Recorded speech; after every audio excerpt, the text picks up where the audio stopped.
Welcome, everybody, to Hot Takes on the Lake. I'm Josh, joined as always by your host, Nick, and we are two lifelong Browns fans. Nick, this Sunday we will be watching the game live on our YouTube channel. So if you're watching this here on YouTube, make sure to subscribe. If you're listening to it on a podcast platform, make sure to check us out on our YouTube channel so you can watch the game along with us. And that is going to be the Browns against the Houston Texans at Houston. And obviously, the biggest story of the game, the debut of Deshaun Watson as the Cleveland Browns quarterback after his suspension has now been served. Of course, there will still be discussion, there will still be talk about all of that, but at the end of the day, the suspension is over. He's getting back to the team. What are your thoughts right now as we go into the week? As we record this, today was the first day of practice, and Sean did not talk to the media, which stirred some trouble I saw online today of the media being mad about it. But, it is what it is. What are your initial thoughts with everything going on and what you've been hearing in Cleveland and nationally and whatever about the situation? Well, the first thing is it's very odd that, his Browns debut is only a few days away. It seems like just yesterday that we were talking about, his 11-game suspension, and it just seems like, it's gone by like nothing. I know that just happens with getting older in general with everything, but it's crazy just how fast it's already come. And um, you know, it, Brissett turning over the reins to Watson is something that you knew would happen eventually, like you said. There's still going to be talk about Watson and the suspension, and I completely understand that. It's not just going to, die down after we play the Texans. It's still going to be an ongoing thing, and probably even obviously into next year too, for sure. It's still going to be a topic, and people just aren't going to forget about that, and rightfully so. I understand it, um, but yeah, I just don't think that I don't think the Browns really, you know, care about the outside noise. I mean, like I said, they knew what they were getting into when they gave him $250 million this offseason. They knew that they're going to take a massive PR hit. They knew on the road and even at home for that matter that there were going to be a bunch of boos when Watson's on the field. Even the lawyer Tony Busby, he's getting a suite for the game and bringing I think like 10 of Watson's accusers to the game. So that's a whole thing in and of itself too. It's like, he's actually going to be playing in front of the women accusing him of all this stuff. It's just, I don't know, it's just a circus. And I think, even though the Browns haven't been, they've underachieved. They've, so far this season haven't played up to their potential. I think, and I think you would agree with that. I think the real circus is going to start now once Watson gets in there for the last 6 games of the season. Yeah. I think, we'll probably spend a good chunk of this episode talking about Deshaun Watson. I just briefly want to say, to get it out of the way, the Browns need to win this game. Even if Jacoby was still playing, the Browns need to win this game. The Texans are the worst team in the league, and it's one of those years where they are like, whoever the second worst team in the league is up here with everybody else, and then there's a huge gap, and then there's the Texans. Like, that's how bad they are. They had to bench Davis Mills for Kyle Allen in their last game. Like, that's where they are. And Kyle Allen did not play well either. They have one win and one tie, and their highest scoring game, they scored 24 points in a loss against the Chargers. There's absolutely no reason we should not score 30 points, and there's no reason that we should lose this game, regardless of who the quarterback is. So I just want to put that out there, even without the storylines. Of course, the storyline of Deshaun Watson makes it interesting, going back to Houston, all of those things that you just brought up. Those are all good storylines, but just talking purely about the football game, if the Browns lose this game, it's going to be a disaster, regardless of it being Deshaun Watson's debut or all of those other reasons to throw on top of it. Any team that loses to the Texans the rest of the year should be embarrassed if they lose. So hopefully that's not us. Yeah, I completely agree. And I knew the Texans weren't great, but until seeing their record, I didn't realize how bad that they truly were.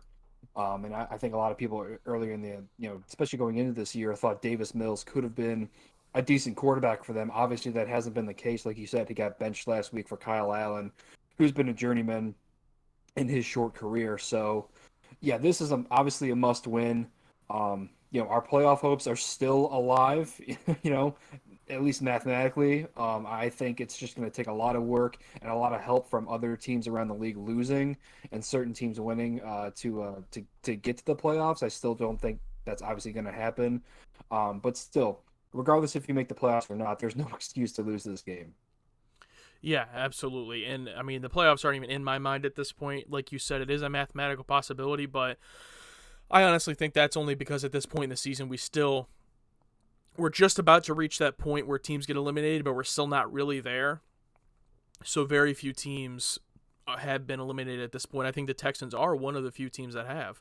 But I think, we would have to win out and have a bunch of help to make it. Even at 10-7, we would need help probably to, we would need like the Ravens, Bengals to completely fall apart and whatnot, because there's a lot of AFC North divisional games left for all of our teams. So the Ravens and Bengals, like, someone's going to win more games because we all have to face each other still. So that's kind of not really top of mind for me. But going into this game, moving to Deshaun Watson now and Jacoby Brissett no longer being the starter, I think that, what would be your final thoughts? Not that it necessarily matters, but just kind of your final thoughts on Jacoby Brissett, his performance through those 11 games, the Browns' performance through those 11 games, and like we ended up at 4-7. What are your thoughts on how that has all turned out versus what your expectations were? Well, he, far exceeded my expectations. Especially just with, you know, you can read into it however you want to, but just with the footage that they were showing, during training camp, he looked absolutely terrible in training camp. He wasn't hitting guys. He just looked off, and I thought it was just going to be a complete disaster. But he, exceeded our expectations. Like I said, we're still sitting here at 4-7, so it hasn't been perfect all the way through, and a lot of it's not his fault. Again, you have games like the Jets game and the Falcons game that didn't go our way, where the defense really let him down after he played well. And there's certain situations where, yeah, he did have a chance to win the game, but when you put it in the hands of a solid backup quarterback, it's not the same as putting in the hands of Brady or Mahomes or Aaron Rodgers to win you the game. And, he's going to try to make a play. He's going to try to force it in there. And a few times it didn't work out, but Jacoby Brissett, for whatever anybody wants to say about his talent, the guy absolutely he plays his ass off. He gives maximum effort all the time. He's always trying to win. He's a great leader. It seems like the guys love him in the locker room. And you see it just in the press conferences. He shows his passion and just his love for the game, and relishes the opportunity. And he fully knew that, yeah, no matter what happens, after the Buccaneers game, it was going to go to Deshaun Watson, and he knew that and still went out there and, like I said, just played his ass off every single time. And he's honestly been arguably my favorite quarterback since, pretty much since we came back, since I've been a Browns fan. The first couple of Baker years were really great, but Brissett, I mean, I don't know, I've just grown. I've just grown to love the guy. I really hope we can keep him as a backup. I don't know if he can get a job as a starter. Maybe for a bad team he can.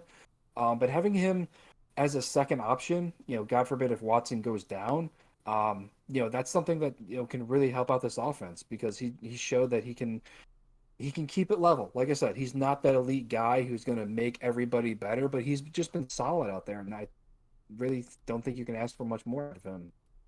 Yeah, I agree. I think that he's like the perfect example of a backup you love to have. Kind of similar to Case Keenum, although I think he would be even better than Case Keenum, where it's like if something happens where, Deshaun Watson has the wind knocked out of him and needs to be out of the game for two drives, you're not going to be terrified that your backup has to come in for 2 drives, right? Like, okay, Jacoby Brissett's coming in. I'm okay with that. And he definitely did exceed expectations this year. If we were going into this year without Deshaun Watson and he was our guy per se, he was our starter for the year, even under those expectations, I think we would be sitting here saying, yeah, a lot of our losses probably aren't his fault. So he did a great job, and hopefully, I think he probably will end up as a starter next year, which good for him if he does and if he gets that money, but I would love to keep him as well. I just don't think we'll pay him as much as another team will, because there are so many teams in the league that could use basically what we used this year for 11 games. A lot of teams could use that just for like a year, just like we just need a quarterback for a year. There's always a handful of those teams in the NFL, and Jacoby Brissett, he could be that guy for 3, 4 different teams over the next few years. I get definitely seen him doing that. But yeah, moving on from that, I feel like we've kind of beat around the bush a little bit here. So Deshaun Watson is starting Sunday, and I don't want to put too much expectation on it because it is his first game back, but I do think a lot of people are really overestimating this rust that he's going to have. Like he's going to come out and throw 4 picks or something. I expect him. I'm not expecting to come out and have the best stat line of any quarterback in the league, but I'm expecting him to have a good stat line. Like he is going to have the best offense he's ever been a part of, debatably the best coaching he's ever had. I don't know every coach that the Texans had while he was there, but even if you don't care for Stefanski, you have to admit he's probably better than what the Texans had going on. And it's the best situation he's been in. So regardless of not playing football for 2 years, I think he should come out and have a good game against the worst team in the league. I think that's fair expectation. What do you say? Yeah, I think even despite the fact that he's playing his former team in his old stadium against those fans that are going to be, like I said, booing the crap out of him all game long, um, I expect him to play decently well. Yeah, I don't think again you can expect him to go out there and throw for 400 yards and 3 or 4 touchdowns or anything like that. Um, and also, I don't think Stefanski will really just kind of throw him out to the wolves and say, "Okay, it's your team, go for it." I think not to put a leash on him or anything like that, but I think it's a good game to rely on the run. Again, I think this is the team you can just pound in the ground easily, like you said. I mean, whether we run the ball or throw the ball, I expect us to have a lot of success against the Texans no matter what. So um, and just being out of the game for 2 years, I think this is the perfect opportunity for him to come in there, get his bearings again. Um, I expect to see a couple of throws that, like a Brissett couldn't have made, especially going deep down the field. And I also expect to show that athleticism. Obviously Brissett um, surprised a lot of us with his ability to get out of the pocket and get some yards downfield. But Deshaun Watson is an entirely different level when it comes to that, and especially throwing on the run too. So I think you'll see a couple of flashes of those type plays where, if the play breaks down, he can really just, get out of the pocket, use his athleticism, and just really just burn a defense all over the field. Yeah, absolutely. And I think that, you know, I would not expect the Browns necessarily come out and just beat the Texans by 20 points or anything I'm not expecting a huge blowout, but if the over under on Deshaun Watson was 2.5 touchdowns, I would take the over. I don't think there's any reason why he can't have a great game. And I know that's not the narrative nationally or even a lot of people locally are going to want, right? To just be honest, there's going to be a lot of people rooting against him, not only in this game, but for the rest of the season and probably for years to come. It is what it is. But I don't think that people should be so blinded by that they can't recognize, oh, this was a very good quarterback and he's probably going to do very well. Um, it's also interesting to think that, this should be, unless the Browns and most people are wrong who analyze football talent, this should be the first game where the Browns have their franchise quarterback, which I don't want to put too much expectation on it too early, but even in the modern NFL now, how long does a franchise quarterback stay with their team? That's a separate conversation, but we've waited basically our whole lifetime to see the Browns with their franchise quarterback. Baker Mayfield was almost that. We thought he was that for a few years, but he ended up, he played here for a 4-year stint. It was fine on his rookie contract. This is the first time it's someone not on their rookie contract. They're tied down here for multiple years. A lot of people think he was a top 5 quarterback before the last couple of years when he wasn't playing. So it's can you think of another situation that would qualify as having your franchise quarterback? I can't. So unless he comes out and can no longer play football, I feel like this is the first Browns game we're ever going to watch with a franchise quarterback. That's an interesting feeling. Yeah, I mean, it's been talked to death. I mean, just the amount of starting quarterbacks that we've had over the years, and you know, from Brandon Weeden to Sean Kaiser, Charlie Fry, all these other guys. Um, yeah, Baker Mayfield, at least we thought, especially after that playoff run, we thought he was the guy. Um, and then of course we saw what happened last year, which was just terrible. It just shattered all of our hopes and dreams of finally having a franchise quarterback and just being consistent and solid at that most important position, arguably in sports. So it's going to be a weird feeling. And yeah, obviously, yes, all the baggage that comes with Deshaun Watson, he's going to be here for 4 or 5 years. He's just going to be. I mean, you're paying him that much, that amount of money. It's not like, okay, well, we'll keep him here for a year and then if we can just trade him down the line. It's like, no, you mortgaged all of this money into Deshaun Watson to one guy, fully guaranteed as well. They're going to have to stick with him, and obviously that's going to mean if it doesn't go well, coaching changes are going to have to come into play. Trading away pieces for other pieces are going to have to come into play as well. So yeah, I think this is the start of our first era, at least of the new Browns, of, like you said, having that franchise quarterback and just at least being stable, knowing who the guy is at that most important position at the quarterback.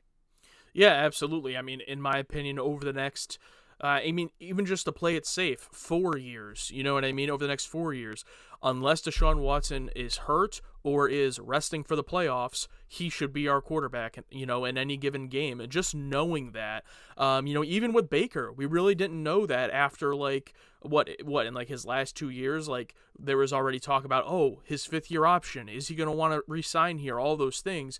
That's something you have to deal with any rookie quarterback. Like look what's going on with Lamar Jackson and the Ravens right now, right? Like they think they have their guy and they want him, but is Lamar going to stay there? Like we just don't have to worry about literally any of that. And yeah, we had to give up every first round draft pick we own and $250 million, but regardless, we have it. So it's just a feeling we've never experienced. Honestly, a feeling a lot of NFL teams don't get to experience very often, outside of your Brady's and Rodgers and all that. So it's very interesting. And this is just the very first game to kick it off. So it's kind of like a restart of the season, not for postseason hopes for me, but just kind of like this is its own little mini season to hopefully actually have fun, like watching Browns games and, every time we get the ball, having confidence. Because with Brissett, even though he overperformed, if we got the ball in a 2-minute situation, I can't say I was like super confident. You know what I mean? Same thing with Baker, was never super confident in like a clutch situation. But with Deshaun, until he proves me otherwise, I am going to be confident every time we get the ball. Yeah, absolutely. And again, just using his ability to get out of the pocket and run as well is something that's going to be completely new for this offense and for defenses to prepare for. Um, yeah, if he can return to the level that he was at, um, then I think yes, and this team is by no means complete on both sides of the ball, but at least having that top 10 quarterback solidified for the next for the foreseeable future. Um, that's going to at least give you a leg up on teams. And even if you're playing a bad team or you underperform, you're still going to get those wins over those teams. I don't expect us to drop games like the Jets, like the Falcons, even the Chargers this year. Those type of games where they could go either way. Having that franchise quarterback and having that type of playmaking ability that he has, even a fraction of what he used to be, I think are going to give us a leg up and at least get us past those types of teams and dropping those games that could have easily gone our way. Yeah, absolutely. And even though, like we said, it wasn't necessarily on Brissett, a lot of those games we lost this year, I wouldn't blame probably even like half of our, 4 or 5 of our losses on him. But if we had Deshaun, even though it wasn't Brissett's fault, if we have Deshaun, maybe he makes up for the defense in some of those games. He makes up for some of these things that kind of went wrong for us, the missed field goals and all of that. We'll never know, but that definitely could have been the case.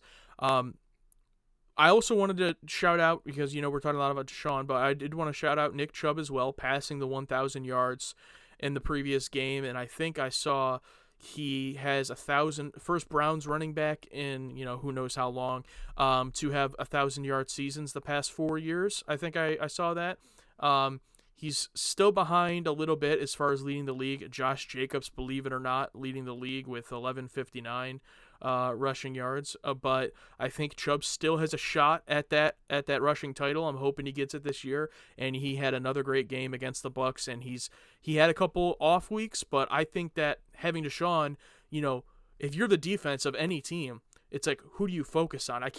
I'm sure they're out there, and you can tell me if you can think of any, but it's like, what team can you think of that it's like, wow, they have a potentially top 5 quarterback and a top 3 running back? Like that's insane. And we have Amari Cooper, Like, it's on paper, it's like pretty nuts. As a defense, I wouldn't even know where to start, to try to defend us. Yeah, I think, and even some of the players have even said this week that they're excited because, even though Brissett had success, a lot of teams were just stacking the box up against Nick Chubb and just, okay, well, we're going to let Brissett try to beat us and just take care of 24. And if you do that, that's going to take a lot out of our offense. You can't do that anymore. He's going to be able to spread the defense out a lot more, open up more lanes for Chubb. And yeah, I think again with Stefanski and his play calling, um, I don't want him to, like I said, throw Watson out there too much and just say, okay, go for it, and we're gonna be throwing the ball 40, 50 times a game. No, still, set up the pass with the run. Use that bread and butter of Nick Chubb. Use Kareem Hunt too. I mean, you didn't trade him, and the clock is basically ticking on his Browns career now, so you might as well use him too. Um, so yeah, I think the running game is going to benefit tremendously just from Watson's ability to throw the ball a lot better, and also like I said, with his ability to run the ball as well. I think they're going to benefit. Um, but yeah, I mean, Jesus Christ, I mean, what else can we say about Nick Chubb? He's the best running back in the league in my opinion. I don't know, he's arguably my favorite Cleveland athlete ever. Probably right behind LeBron. I mean, I love the guy. He and very quietly has 12 touchdowns too. Yeah. I feel like he's a guy who always gets his yards, but last couple of years hasn't like scored as much as he should. But yeah, double digit touchdowns, over 1,000 yards. Hopefully gets that rushing title. Freddie Kitchens kept him from getting the rushing title that one year with Derrick Henry, just by not using him enough. And yeah, and what can I say about him? I love the guy. Yeah, absolutely. And I think part of the reason he hasn't scored as much is because we just weren't scoring last year. But not, I mean, Right. because take away our win loss record, we are. I'll look up the stats in a second, but we are one of the top, offenses in the league this year. So Mhm. man, it's I don't already want to have regret, but it's like the rest of the league is so lucky that they were able to get us to 7 losses. Because if we had just won like 2 more games, if it was like 6-5, I would be so confident. But unfortunately, we didn't make it there, and that's our team's fault, our coach's fault. It is what it is. We don't got to dwell on it right now. That's something we can rant, in the postseason. But yeah, overall, I'm just like so excited to see this offense. It's been, it's the most excited I've been to watch a team since probably like when we started this podcast, like beginning of 2019 season, when we thought, that was it, right? We thought we were good to go. Unfortunately, not quite, but I think this time, I mean, again, I'm more confident in knowing that if I'm wrong, almost everybody who talks about football is wrong, because there's no way you can look at, this combination of an offense and think it's not going to be one of the best offenses in the league to end this year and even next year too. Yeah, and I think, like you said, Amari Cooper. Um, I think that's been a tremendous, transaction in the offseason to getting him in here and just having a legitimate number one receiver who you can go to. We talk about his route running all the time, and his hands are great. Um, and he's just a reliable option out there. We saw it. Obviously, it didn't work out with a guy like Odell Beckham, and you had a guy like Jarvis Landry who was always solid, but you didn't have that go-to guy. I mean, and maybe that could have just been Baker Mayfield's fault. But Brissett and Cooper have a great rhythm, and I think that's going to flourish even more once Watson is in there and you gets those reps. A guy like Njoku who had the big catch against Tampa Bay, and he's really come on a lot better in the run blocking game as well. That was a area of his game that was pretty weak, for the past couple of years in his career. So he's come on as a great weapon as well. And then also getting guys like DPJ involved, David Bell, a rookie. Hell, even Schwartz scored a touchdown. I mean, it wasn't a receiving touchdown, granted, but still, those types of plays, we saw it a couple of weeks ago when you tried to run a reverse with David Njoku and it just got blown up. But no, if you're going to try to run those plays, get it to the guy who's arguably the fastest guy in the team, and Anthony Schwartz. Get him into space. Or, these bubble screens that they always run to the tight ends. Try Kareem Hunt out there or Demetric Felton, a guy who is shifty. It can, make some moves out there. So, yeah, everything is not perfect still. There's still a lot of complaints. Don't even get me started with the defense. And that mess is just, obviously Joe Woods is going to be gone after this year. Hopefully that improves things and, just bolster up that defensive line and linebacker. But I think offensively, um, as good as it is now, I think Watson, even coming off of 2 years not playing in the NFL, I think he's just going to take it to another level. Yeah, absolutely. And you said not to get you started, but I am going to get you started because we should talk about the Damn. defense.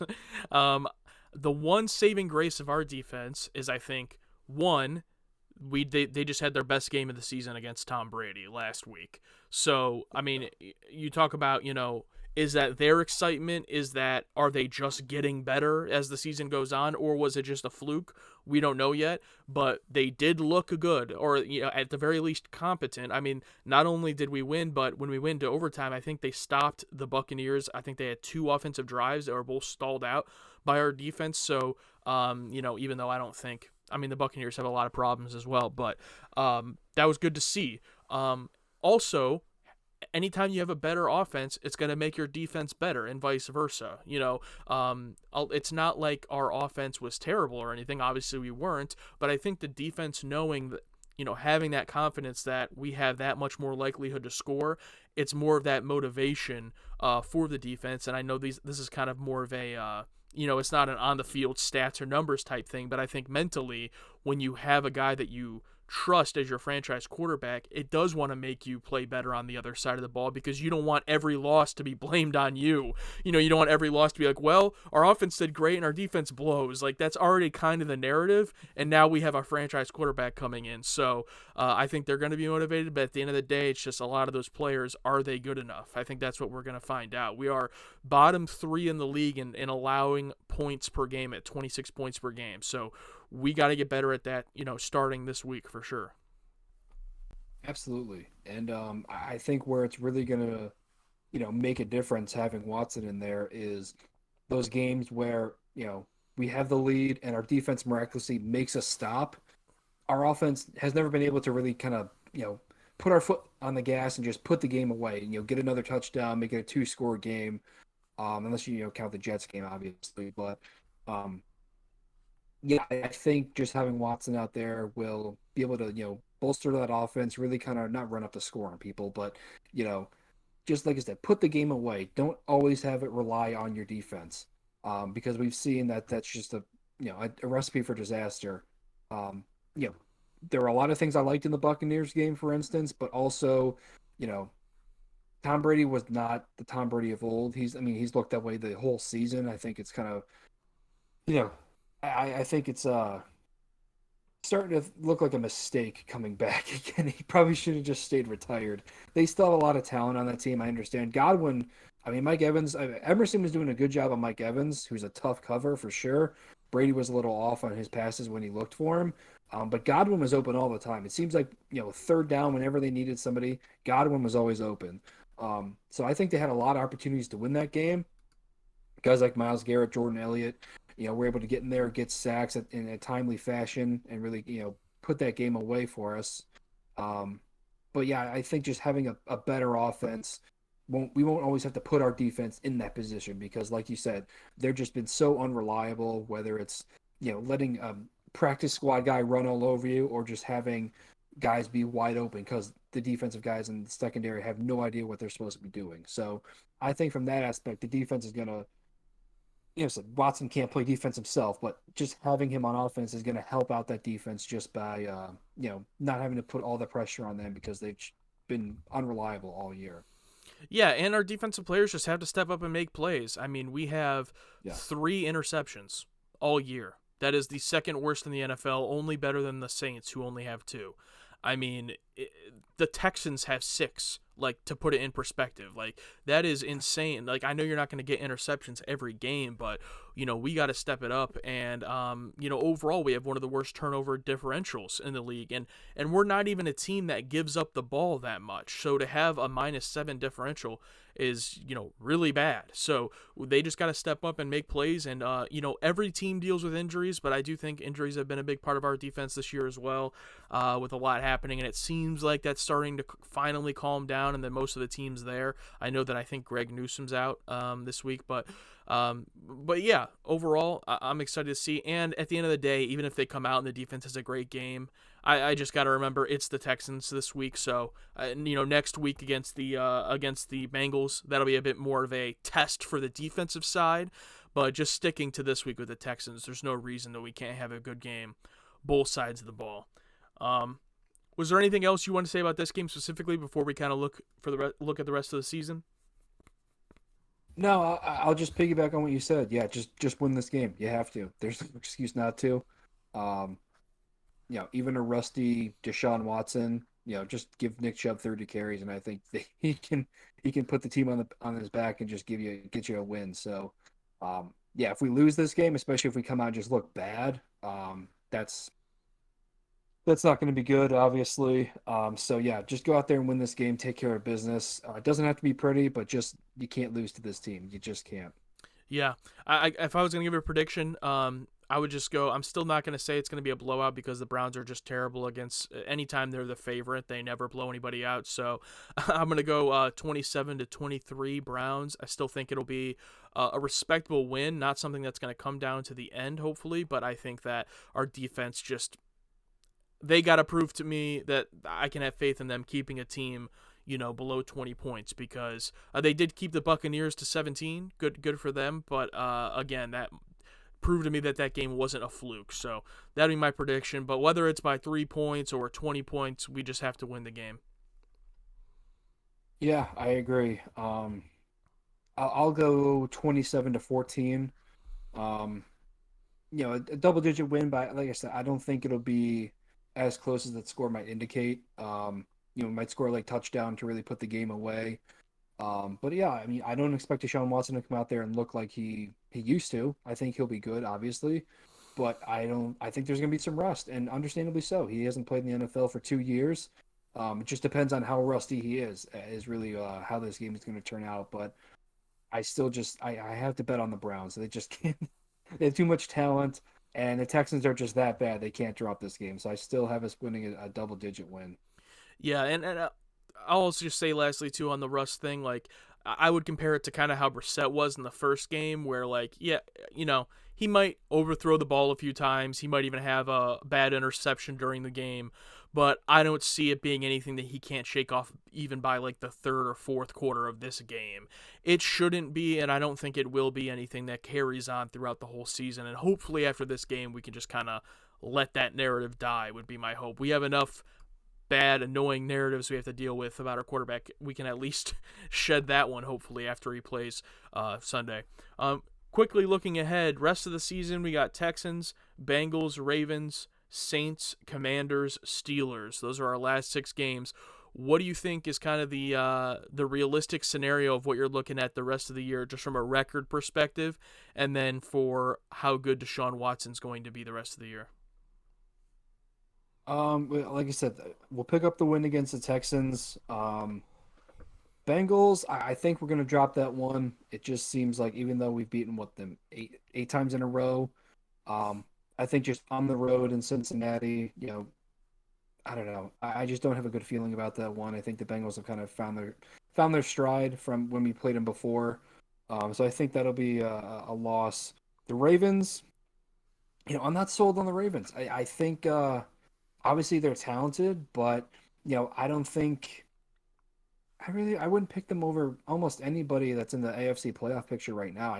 I think they probably get bounced in the first round, honestly. They really aren't anything special, but again, it's the Browns. Even when we're a favorite, I mean, we could easily drop a game. So I think we beat the Ravens there. Um, the Saints, I have confidence about that one. Commanders is a tough one because Taylor Heineke has been playing pretty well. I think he's like 5-1 as a starter or something like that. Terry McLaurin is a great wide receiver. They have some players on there and they're playing really well. Um, and yeah, again, if it's obviously Watson is going to be playing all these games, so it doesn't really matter if we're eliminated for the playoffs by that time. Um, but I really think the Commanders could really kind of sneak up on us if we're not careful. That one scares me. And then the Steelers, I think will win that game. even though Kenny Pickett had a game-winning drive against the Colts on Monday night, I mean, it's still Kenny Pickett. He has to wear two gloves when he throws. So I mean, I'm going to take Deshaun Watson and the Browns over him any day. So, again, that's another one where, yeah, he's still going to be playing, even though it's the last game of the season, I would assume. Um, so yeah, I think the Steelers, that's going to be a win. So, one, two, three, four, four, four wins the rest of the way out. And maybe the Ravens game, I'm kind of 50-50 on. So I think 3 to 4 wins would be pretty realistic, and at least in my opinion. All right, yeah, I'm going to be a little bit more optimistic on that, but I'm still, like I said earlier, I don't have any playoff hopes. I think what's going to happen is my prediction is that we're going to go 5-1. I wouldn't. I mean, if I had to pick a game, I'd say probably I'd agree with you. The Bengals game, I could see us dropping that because it's like at this point everyone expects us to beat the Bengals because it's like a meme. So they're probably pretty Yeah. pissed about that. And I do still think the Bengals have a shot at the division because I agree with you. The Ravens are having a lot of problems and they're basically tied and they're both 7-4. But I don't know which exactly game we'll lose, but I'm gonna say we're gonna go 5-1. It's gonna put us at 9-8 for the year, which a winning record is nice. But what's gonna end up happening is we're gonna be 9-8, and then the number 7 seed and maybe even the number 6 seed in the playoffs are also gonna be 9-8, and we're not gonna make it in because we've lost every single out of division conference game this season, and that's our fault. If we beat the Texans on Sunday, that'll be the only conference out of division game that we win this year. So it's going to end up that we're in a tiebreaker with someone from the AFC East, like the Jets, Dolphins, Bills, Patriots, or the Chargers, who we also lost to, and they're going to get the head-to-head tiebreaker, and they're going to get into the playoffs. And like that's our fault. We lost to them. So it is what it is. Everyone's going to complain about it when it happens, but we gave ourselves that fate. If you wanted to get into the playoffs, you had to beat at least like half of those teams. You could have beaten, but we didn't beat any of them, which is like actually statistically kind of ridiculous if you look at it. The fact that all of our wins, I know there's not a ton of them, but they're all either division games or NFC opponents. It's kind of weird, but yeah. So that's my prediction: 5-1. Hopefully, we get the winning record 9-8 to end the year, but do not make it into the playoffs. And I think Deshaun will be really good. I think he'll probably have a high number of interceptions than usual for 6 games, but just because he's getting back into it, and then I expect him to, have a pretty good amount of touchdowns too. I think that Jacoby Brissett went 12-6 touchdown interceptions for the year. I would say something similar for Deshaun just over these 6 games. Yeah, I think that's fair. I don't really care if I'm right or you're right, but I really hope that it doesn't end up the way that you just described it because that would just piss me off so much. It's just especially that Jets game. Yeah. If that Jets game was really the one that counted and kept us out of the playoffs, that would just send me over the edge, and that would be typical Browns. Halfway through the year, we're like, oh yeah, playoffs, no shot, but then somehow we're right there and like, oh well, if we didn't blow these leads in these fourth quarters and these against these bad teams earlier in the year, well, we could have won. That would just be such a Browns thing to do. So I really hope that doesn't happen. Um, yeah, I appreciate the optimism. Obviously, that would be great, especially building his confidence going into next year, having a full off season with the team, and then obviously getting improvements. With the new defensive coordinator through the draft, free agency, what have you, getting more pieces around him. But yeah, I think I just expect there's going to be a lot more struggles than successes, and I think he's going to play well. But it's just 2 years off is just a long time. If it was like half a season or even a year, that's one thing. I just think 2 years, there's going to be a lot of growing pains. And maybe I'm underselling him. Maybe I'll be wrong. I would be glad if I am. But yeah, I just think there's going to be a lot more struggles. But hey, if we go 5-1, I'll still be happy about it. All right, for sure. And the sucky part is about what I just said too.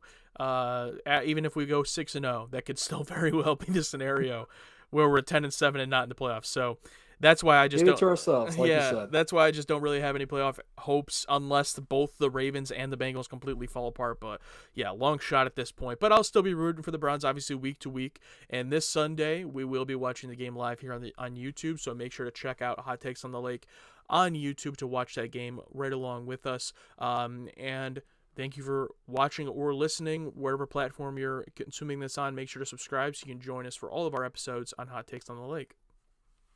Yeah, thank you guys. We're excited to do another live stream, and it's a big one we've been waiting to do since the season started, obviously. So we'll have a lot of fun doing that. We'll be live tweeting during the game as well. Hot Takes 216 on Twitter, at Hot Takes on the Lake on all other social media, and yeah, please join us on YouTube and have a nice little watch along as. Like I said, our first ever franchise quarterback. The era has finally begun, for better or worse. So we'll see how it goes, and we'll talk to you guys next week. But enjoy the game and go Browns.